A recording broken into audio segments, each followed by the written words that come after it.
मित्रों नमस्कार, मैं अभिषेक चौहान। स्वागत है आपका ADRGS अकेडमी पर। आइए डेली 10 करंट अफेयर्स प्रोग्राम में देखते हैं आज की महत्वपूर्ण गतिविधियां। गंगा डॉल्फिन या गांगेय डॉल्फिन हाल ही में चर्चा में आ गई और चर्चा का कारण है कि उत्तर प्रदेश ने इसे क्या राज्य का जलीय जीव घोषित किया है। राज्य का जलीय जीव घोषित किया है किसे? गंगा डॉल्फिन या गांगेय डॉल्फिन को। मेरी गंगा मेरी डॉल्फिन 2023 के नाम से एक अभियान को भी शुरू किया गया है और इस अभियान का उद्देश्य है आपका गंगा डॉल्फिन या गांगेय डॉल्फिन की सुरक्षा करना। सुरक्षा के अंतर्गत क्या आता है? उसका संरक्षण, साथ ही इनकी संख्या बढ़ाने का प्रयास करना, साथ ही अवैध शिकार को रोकना। इसके अंतर्गत प्रमुख बिंदु देख लेते हैं क्या क्या है। IUCN ने रेड लिस्ट में इसे लुप्तप्राय या संकट प्रजाति के अंतर्गत रखा है। किसके अंतर्गत? Endangered species. इंग्लिश वर्जन याद करिए, कंफ्यूजन कम होगा। IUCN क्या है? International union for conservation of nature. ये एक रेड लिस्ट जारी करता है पौधों का और एनिमल का जो संकट में है, जिनका अस्तित्व संकट में है उनके लिए। ठीक है, तो इंडेंजर्ड स्पीसीज में कैटेगराइज करता है डॉल्फिन को। और उत्तर प्रदेश में अगर देखें तो कहाँ पर इसकी उपस्थिति है गांगेय डॉल्फिन के? गंगा, यमुना, चंबल, घाघरा, राप्ती, ठीक है, आदि नदियों में पाई जाने वाली ये प्रजाति है। नदी के स्वास्थ्य की महत्वपूर्ण संकेतक मानी जाती है, अर्थात अगर आपकी नदी प्रदूषित हो रही है तो इस डॉल्फिन के द्वारा, गांगेय डॉल्फिन के द्वारा आपको महत्वपूर्ण सूचनाएं प्राप्त हो जाती हैं और महत्वपूर्ण संकेतक के रूप में उपस्थित होने के कारण इसकी महत्ता और बढ़ जाती है। IUCN को देख लेते हैं क्या है? International union for conservation of nature. ठीक, कंजर्वेशन ऑफ नेचर। स्थापना इसकी 1948 में हुई थी और इसका हेडक्वार्टर की बात करें तो कहाँ पर है? ग्लैंड। यह है आपका स्विट्जरलैंड। आपसे हो सकता है स्विट्जरलैंड ही ऑप्शन में आ जाए, लेकिन ग्लैंड को भी आप याद रखिए। कभी कभी सिटी में भी अगर पहुँच जाएगा तो ग्लैंड आपको याद रहना चाहिए। मोस्टली स्विट्जरलैंड देश के रूप में ही पूछा जाता है। आगे देखते हैं भारत NCX, ठीक है, NCX 2023 national cyber security exercise है। ये नेशनल साइबर सिक्योरिटी एक्सरसाइज, इसका जो फुल फॉर्म है NCX का, वो क्या है? National cyber security and exercise. उद्घाटन भारत के प्रधानमंत्री किस वैज्ञानिक सलाहकार हैं? ठीक है, यहाँ पर कुछ चीज़ें मिसिंग हैं, आप इसको लिख लीजिए। भारत के प्रधानमंत्री के क्या है? ये वैज्ञानिक सलाहकार हैं, वैज्ञानिक सलाह। अजय कुमार सूद, ठीक है, इनके द्वारा इसका उद्घाटन किया गया है और आयोजन किया गया है 9 से 20 अक्टूबर के बीच किया जाएगा। ठीक है, हाइब्रिड मोड में होगा। उद्देश्य क्या है? भारतीय साइबर कार्यबल को कुशल बनाना। भारतीय साइबर जो कार्यबल है एग्जिस्ट कर रहा है, इसको एक फौज के रूप में तब्दील कर देना, एक साइबर फौज के रूप में तब्दील कर देना, यही अजय कुमार सूद का इसमें वक्तव्य भी रहा है। भारत NCX 2023, ठीक है, और ये कौन है? अजय कुमार सूद भारत के प्रधानमंत्री के वैज्ञानिक सलाहकार हैं। क्लियर? आगे चलते हैं। ऑपरेशन अजय। ऑपरेशन अजय हाल ही में चर्चा में आ गया। इजराइल और हमास के बीच बढ़ते संघर्ष और बिगड़ते हालात को देखते हुए इजराइल में रहने वाले भारतीयों की सुरक्षित वापसी के लिए इस अभियान को लॉन्च किया गया है भारत सरकार के द्वारा। ऑपरेशन विजय के द्वारा भारत में विशेष विमान भेजे जाएंगे, भारत के द्वारा विशेष विमान इजराइल भेजे जाएंगे और वहाँ से एक सुरक्षित वापसी भारतीयों की सुनिश्चित की जाएगी इस ऑपरेशन के द्वारा। आगे बढ़ते हैं। वर्ल्ड साइट डे, ठीक है, वर्ल्ड साइट डे 2023 विश्व दृष्टि दिवस 12 अक्टूबर को इस वर्ष मनाया जा रहा है। इस वर्ष का तात्पर्य यह है कि हर बार 12 अक्टूबर को नहीं मनाया जाता।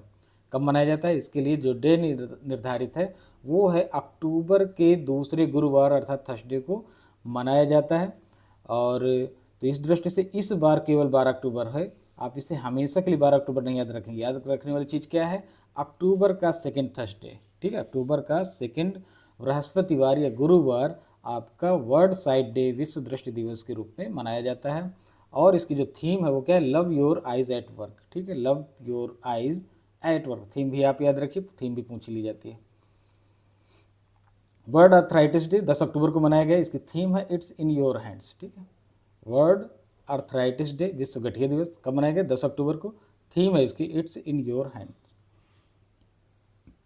आगे चलते हैं। चक्रवात 2023, ठीक है, चक्रवात 2023 क्या है इसको देख लेते हैं। संयुक्त HADR अभ्यास है ये, संयुक्त HADR, अभी बताते हैं HADR क्या है।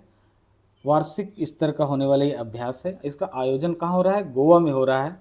इंडियन नेवी के द्वारा इसका आयोजन किया जा रहा है, भारतीय नौसेना के द्वारा इसका आयोजन किया जा रहा है। और HADR क्या है आपका? Humanitarian assistant and disaster relief. तो आपको समझ में आ गया होगा चक्रवात 2023 एक ऑपरेशन है, एक एक्सरसाइज है, ठीक है, ऑपरेशन नहीं कहेंगे, एक्सरसाइज बोलेंगे, ठीक है, एक्सरसाइज है जो आपदा प्रबंधन को समर्पित है और जिसे भारतीय नेवी के द्वारा अंजाम दिया जा रहा है। कहाँ पर? गोवा में दिया जा रहा है।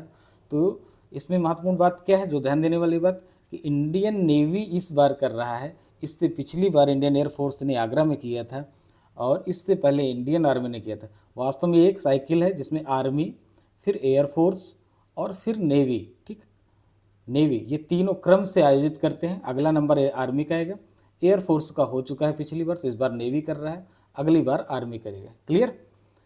साथ ही इसमें अर्धसैनिक बल भी शामिल होते हैं इस अभ्यास में, केवल आर्मी, एयरफोर्स और नेवी ही शामिल नहीं होते, साथ में क्या, अर्धसैनिक बल भी, आपके पैरामिलिट्री फोर्सेज भी आपकी शामिल होती हैं। इनके अलावा एनडीआरएफ जो आपदा प्रबंधन मोचन बल है वो भी इसमें शामिल होता है, ठीक है। तो चक्रवात 2023 भारत में आपदा प्रबंधन के लिए एक महत्वपूर्ण अभ्यास है, इसको आप याद रखिए, पूछा जा सकता है, महत्वपूर्ण है। और कहाँ? गोवा, इसका स्थल जरूर याद रखिए, गोवा में हो रहा है।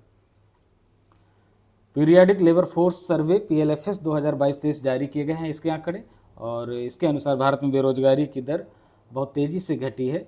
वास्तविकता कुछ भी हो सकती है, लेकिन रिपोर्ट तो यही कह रही है और आंकड़ों का खेल है। देखते हैं इस रिपोर्ट को जारी कौन करता है? National statistical office, national statistical office, NSO पहले जारी करता था। हाँ, ये है NSO, नेशनल स्टैटिस्टिकल ऑफिस। इससे पहले जब तक NSSO का अस्तित्व था तो NSSO ही जारी करता था, नेशनल सैंपल सर्वे ऑर्गेनाइजेशन उसका पूरा नाम था। अब उसका विलय कर दिया गया है NSO में। तो अब ये रिपोर्ट कौन जारी करता है? PLFS, periodic labour force survey, ये जारी करता है आपका NSO, नेशनल स्टैटिस्टिकल ऑफिस। इस रिपोर्ट के अनुसार भारत में बेरोजगारी की दर 3.2% पाई गई है इस रेंज में। 2022-23 का आंकड़ा है ये। और ये, हाँ, यहाँ एक चीज़ और याद रखिए, ये जुलाई से जून के आंकड़े होते हैं, प्रतिवर्ष जारी होते हैं। तो जुलाई 2022 हाँ, जुलाई 2022 से जून 2023 तक ये अप्लीकेबल रहते हैं, यहाँ तक के आंकड़े उठाए जाते हैं। और उसके अनुसार भारत में बेरोजगारी दर 3.2% है। और इसकी विशेषता क्या है, जिस पर बहुत ज़्यादा जोर दिया जा रहा है, कि पिछले 6 सालों में सबसे कम बेरोजगारी दर आंकी गई है। अर्थात अब बेरोजगारी, जॉबलेस स्थिति जो है वो केवल 100 में 3.2 लोगों के पास है, बाकी सबके पास काम है, ठीक है। और सर्वे की बात करें तो ये 15 साल से व्यक्तियों को इसमें शामिल किया जाता है। टाइम पीरियड मैंने बताया कि जुलाई से जून है, जुलाई से जून के बीच में, अर्थात जुलाई से शुरू करेंगे और पीछे 1 साल जून तक, अगले साल में जून तक आप पहुंच जाएंगे, वहाँ तक का आंकड़ा है। साथ ही 15 साल के लोगों को इसमें शामिल किया जाए, 15 साल से ज़्यादा के लोगों को, ठीक है। क्योंकि इससे छोटे कौन आ जाते हैं? बच्चे जो आश्रित वर्ग में आते हैं, कामकाजी में नहीं आते, उनको, उनके लिए जॉबलेस या जॉब से युक्त होना कोई महत्वपूर्ण नहीं माना जाता, ठीक है, उन्हें आश्रित वर्ग के अंतर्गत रखा जाता है। सर्वे में 15 साल से ज़्यादा के व्यक्तियों को शामिल किया गया है, ठीक है। और पिछले एक जो जिस पे बहुत जोर दिया जा रहा है वो क्या है? पिछले 6 सालों में इसे सबसे कम माना जा रहा है। 3.2% आपकी बेरोजगारी दर है। कौन सी संस्था जारी कर रही है? NSO, अर्थात नेशनल स्टैटिस्टिकल ऑफिस। आगे देखते हैं, KTB भारत है हम, बहुत ही महत्वपूर्ण है, इस समय पूछा जा सकता है, ठीक है। KTB भारत है, यहाँ भारत है हम भी आपसे केवल पूछा जा सकता है या पूरा मिला के पूछा जा सकता है। KTB भारत है हम, ये क्या है? एनिमेटेड सीरीज है। इसका ट्रेलर हाल ही में लॉन्च किया गया है। सूचना एवं प्रसारण मंत्री, साथ ही खेल मंत्री, 2 मंत्रालय हैं इनके पास, अनुराग ठाकुर के द्वारा, ठीक है, इन्होंने इसको लॉन्च किया है। आज़ादी के अमृत महोत्सव के एक हिस्से के रूप में भारत आज़ादी का अमृत महोत्सव मना रहा है, 75 साल पूरे होने पर आज़ादी के। इस दृष्टि को, इसीलिए हर विभाग में, हर मंत्रालय के अंतर्गत इन महोत्सव के लिए कुछ न कुछ एक पर्टिकुलर एरिया डिसाइड किया गया और उसको ये लोग सेलिब्रेट कर रहे हैं और उसका एक टारगेट सेट कर रहे हैं कि आगे हमें इसमें करना क्या है। प्राइम वीडियो, नेटफ्लिक्स और दूरदर्शन पर इसे प्रसारित किया जाएगा, ठीक है।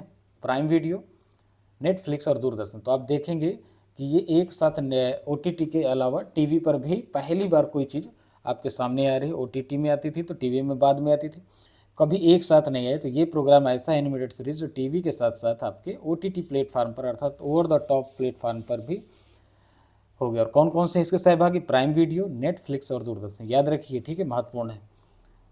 सब्जेक्ट क्या है? आज़ादी के गुमनाम नायकों की कहानियों पर केंद्रित है। इसमें बहुत सारी ऐसी कहानियाँ संकेंद्रण में हैं जो आज़ादी के नायकों से संबंधित है और अनसंग हीरोज़ के रूप में है, अर्थात गुमनाम हीरोज़ के रूप में हैं, जिनको बहुत कम लोग जानते हैं, जिनकी पॉपुलैरिटी कम है, उनको उभारा जाएगा इसमें, उनको याद किया जाएगा।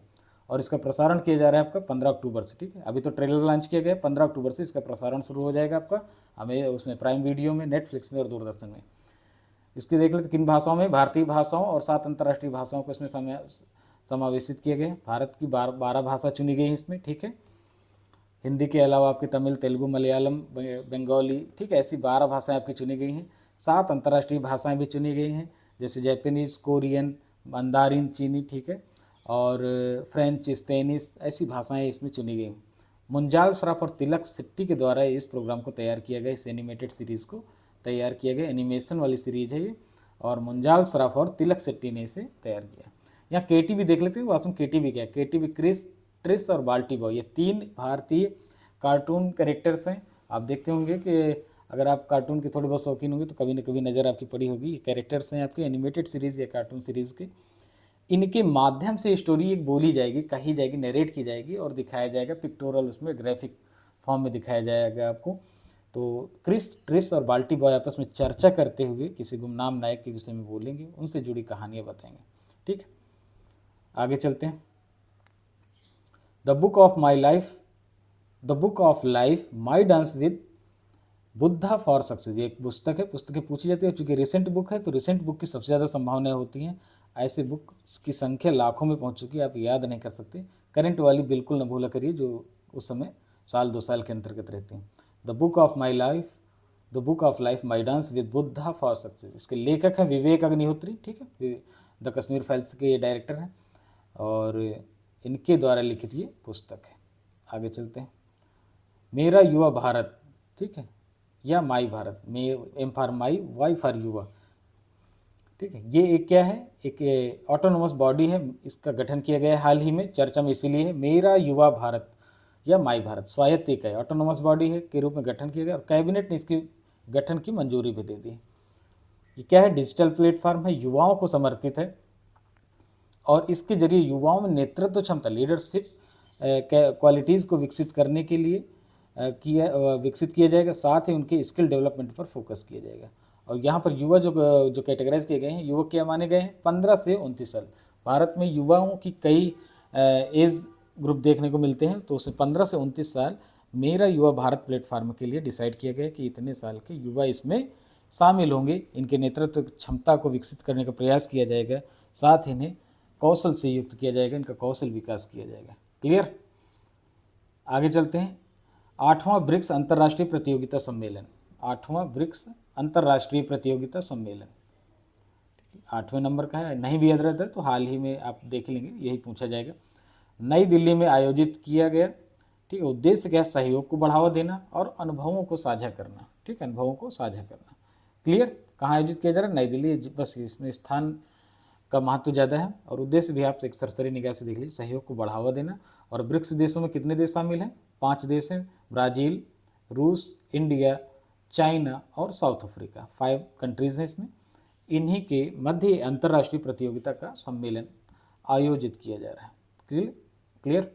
लैंडस्केप एंड गार्डनिंग एक्सपो 2023, ठीक, ये भी हाल ही में मुंबई में आयोजित किया गया। कहाँ पर, मुंबई में। और अभिनेत्री वर्षा उसगांवकर के द्वारा इसका उद्घाटन किया गया। महत्वपूर्ण केवल ये है कि लैंडस्केप और गार्डनिंग एक्सपो आपका कहाँ आयोजित किया जा रहा है, मुंबई में, ठीक है। तो ये रहे महत्वपूर्ण घटनाएं, महत्वपूर्ण गतिविधियां आज की। मिलते हैं फिर नेक्स्ट क्लास में। Thank you very much.